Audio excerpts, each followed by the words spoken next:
Aujourd'hui et de plus en plus, on entend parler de crypto-monnaie, de blockchain. Je parie que tu as entendu un tas de choses par rapport à ça. C'est ceci, c'est cela, ainsi de suite, ainsi de suite. Aujourd'hui, je te propose de faire une chose. C'est celle d'oublier tout ce que tu as entendu sur la crypto-monnaie jusqu'aujourd'hui.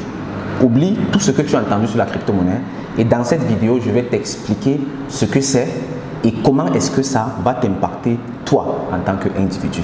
Écoute attentivement.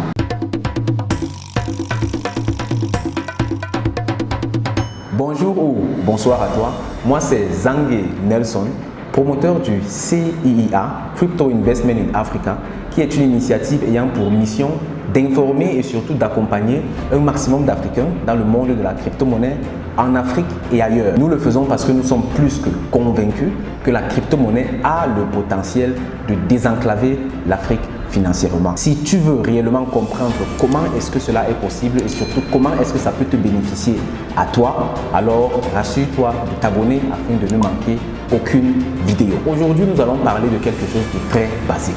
C'est quoi la crypto-monnaie? Parce qu'il faut bien qu'on commence par là. La compréhension de la crypto-monnaie passe par sa genèse. La crypto-monnaie est tout simplement la manifestation du désir de liberté de l'être humain. Parce qu'il faut noter clairement que l'être humain est un être profondément libre. Personne n'aime être sous le contrôle d'une autre personne ou d'une institution. Qui va aimer qu'on contrôle toutes ses dépenses? Qui va aimer qu'on lui pose des questions quand il veut envoyer de l'argent à ses frères ou à sa mère par exemple? Personne n'aime ça. Mais malheureusement, depuis la nuit des temps, dans notre société, on se dirige de plus en plus vers un contrôle total avec le système centralisé, les banques, les cartes de crédit, les comptes bancaires où on contrôle tout, on vérifie tout, on sait exactement ce que tu fais et on te pose les questions à toutes les transactions. Les êtres humains sont un peu fatigués de cela, sont beaucoup fatigués de ça et on n'en peut plus. Et pire encore a été la crise économique en 2008. C'est ça qui a réellement été la goutte d'eau qui a débordé le vase. Parce qu'avec la crise économique, on s'est rendu compte que nous en tant que citoyens, nous sommes pris au piège. Nous sommes pris au piège par un système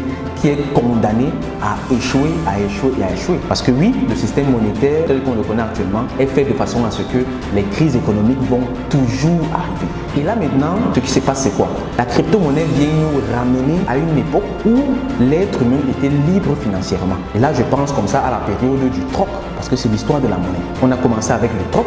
On s'échangeait les bœufs contre les patates. Si j'avais du légume et je voulais du haricot, je te donne mon légume, tu me donnes ton haricot. Et là, tu comprends clairement que je suis libre financièrement. Je peux faire ce que je veux de mon argent, de mon avoir, de ma valeur, en fait, de mon haricot. Mais avec le temps, on s'est rendu compte que pour interchanger, pour aller dans d'autres pays, il faut une monnaie assez commune. On a commencé avec l'or, mais par un jeu de passe-passe, l'or a commencé à s'accumuler chez certaines personnes. Ici, on va parler dans les détails parce que ça, c'est encore toute l'histoire de l'évolution monétaire. Ce que tu dois savoir ici, c'est qu'à un moment donné, on était à une époque où l'être humain, l'individu, avait le contrôle sur son argent, sur son avoir. Et puis, ce contrôle a été perdu au profit de certaines personnes qui se sont appelées par la suite des banques, des États.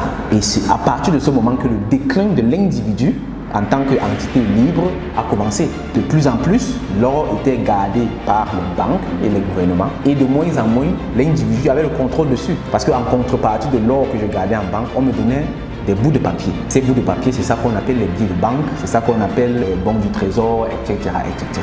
Et à partir de là, les problèmes ont commencé et se sont amplifiés. On se retrouvait avec les monnaies papier, les billets, les pièces. On se retrouvait ensuite avec la monnaie scripturale. C'est comme ça qu'on appelle ça la monnaie scripturale.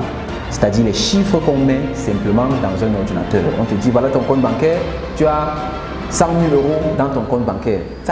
Et maintenant, le problème ici se pose au moment où l'être humain s'est rendu compte que, mais en fait, je n'ai plus mon argent.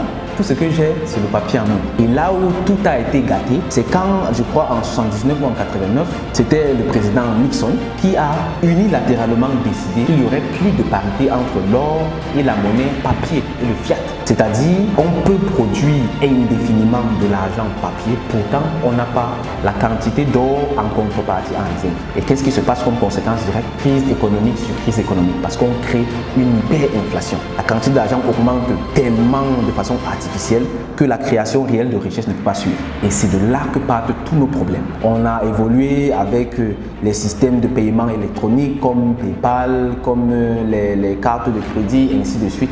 Et avec tout ça, et l'informatique aussi, on a eu un contrôle accru des êtres humains. Ce qui fait que l'être humain, c'est-à-dire toi et moi, on se sent quand même quelque part un peu dupé parce qu'on ne peut plus disposer de notre argent librement. Maintenant, de façon technique, c'est quoi la crypto-monnaie? La crypto-monnaie, c'est de façon technique une application de la blockchain. Tu peux considérer la blockchain comme étant Internet, tu vois. Internet est là, ce sont des ordinateurs qui sont connectés.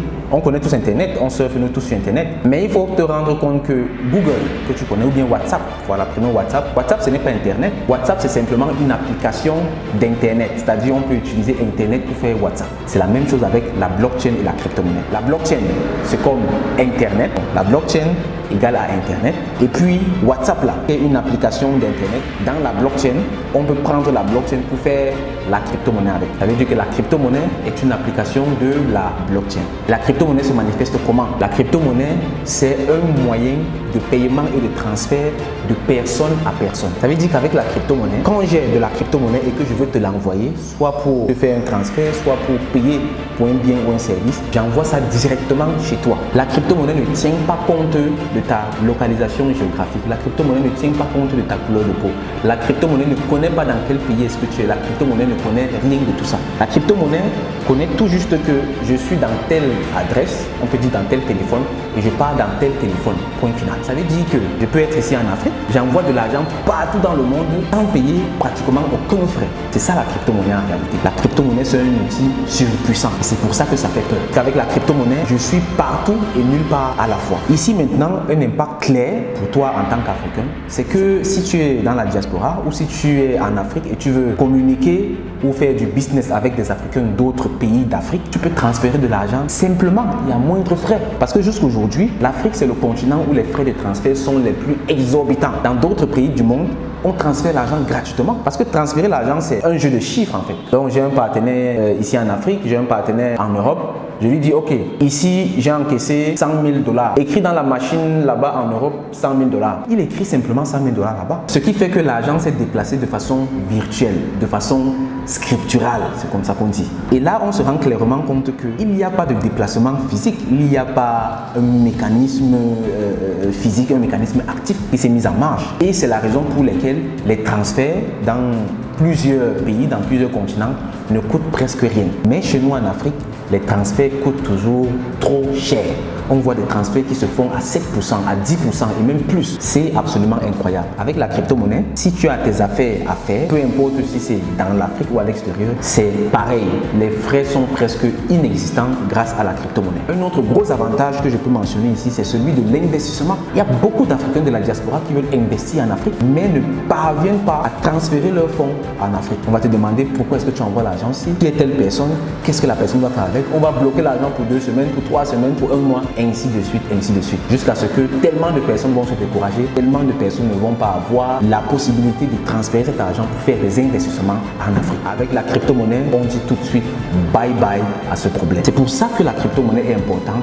C'est pour ça que je me bats chaque jour pour que tu comprennes ce que c'est que la crypto-monnaie. Il faut réellement t'intéresser à cela, apprendre comment ça fonctionne et savoir l'utiliser à bon escient. Parce que le simple fait que les investissements en Afrique soient facilités, ça impacte en fait toute la vie en Afrique. Parce que s'il y a plus d'investissements en Afrique, ça veut dire qu'il y a plus de richesse en Afrique. S'il y a plus de richesse en Afrique, ça veut dire que les personnes ont plus d'argent personnellement. Si les personnes ont plus d'argent, la qualité de vie s'améliore, le développement vient, ainsi de suite, ainsi de suite. Tu vois donc que juste avec ce petit boulon qu'on améliore comme ça, on peut impacter comme ça le destin de tous les Africains. J'espère que jusqu'ici, tu as pu comprendre la quintessence de mon message, que tu as pu comprendre ce qu'est la crypto-monnaie et surtout ses enjeux, les avantages que ça peut avoir pour toi en tant qu'individu et pour nous tous en tant que peuple, en tant que continent. Si tu as des points particuliers en ce qui concerne la blockchain et la crypto-monnaie dont tu aimerais qu'on parle, mets-les tout simplement en commentaire et on développera cela. Dans tous les cas, peu à peu, on doit se former de façon à ce qu'un maximum d'Africains comprennent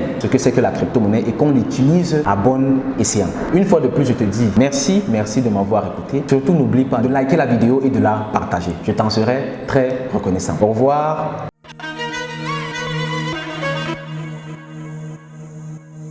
Thank you.